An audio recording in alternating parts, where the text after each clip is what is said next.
नमस्कार दोस्तों, उषा की आवाज चैनल में आप सभी का स्वागत है। हमारी आज की कहानी है प्यार का मोल भाव। क्या बात है अदिति, क्या सोच रही हो? अमन ने जैसे ही अदिति को चाय का प्याला पकड़ाया तो अदिति अपने ख्यालों के संसार से वापस आ गई। अमन, एक बात बताओ कि जिस तरह माँ बाप को बेटों से प्यार होता है उस तरह बेटियों से क्यों नहीं होता? और अगर होता भी है तो उसे जता क्यों नहीं सकते? अमन ने चाय की चुस्की लेते हुए कहा कि तुम ऐसा क्यों सोचती हो?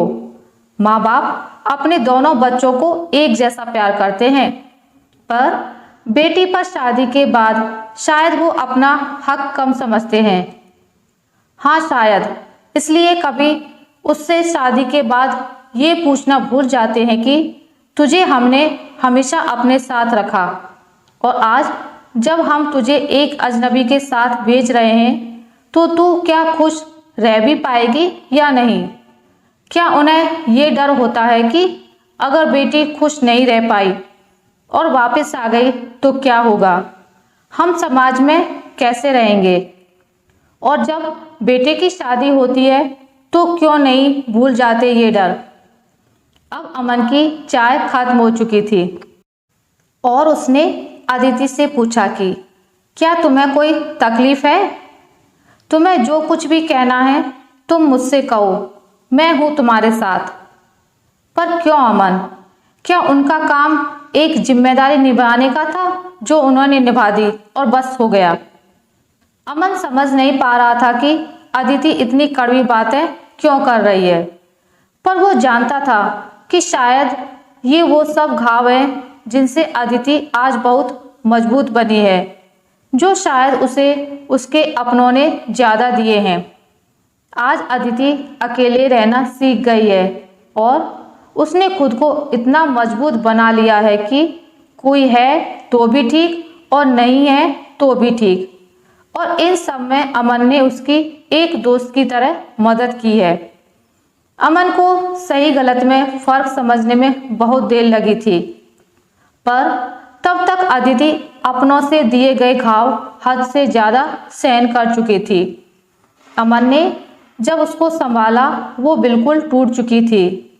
जिसके साथ अच्छा करती गई उसने सिर्फ अपना फायदा उठाया और उसे धोखा दिया।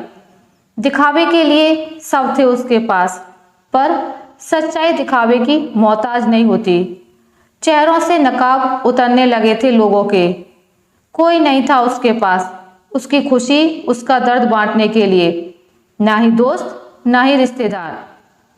अमन और अदिति कब पति पत्नी से अच्छे दोस्त बन चुके थे पता ही नहीं चला। और अमन खुश था कि अदिति सब कुछ भुलाकर खुद को आगे बढ़ाने की कोशिश कर रही है, लेकिन आज फिर अदिति कमजोर पड़ रही है।